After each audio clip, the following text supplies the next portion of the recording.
भद्रक जिला परिषद बैठक आरंभ उत्तेजना देखा मिली। धानर कटनी छटनी और मिलर मनमानी को नहीं घेरी चाषी।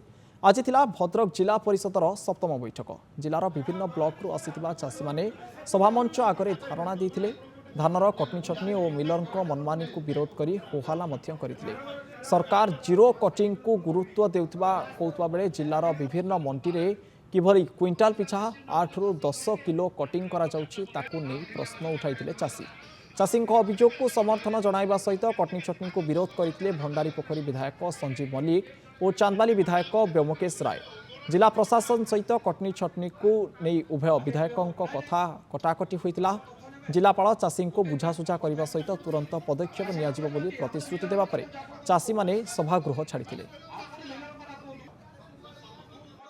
अभियोग मेन धान किना जाऊ नहीं ठीक से मेन कथा है धान आम मंडी में कांडी आई मिलर उठाऊ ना एवं आमर 7.5 किलो 8 किलो कहले उठे देखला बेलू धान ठीक थी 7.5 किलो 8 किलो कहते चाषी मरवे।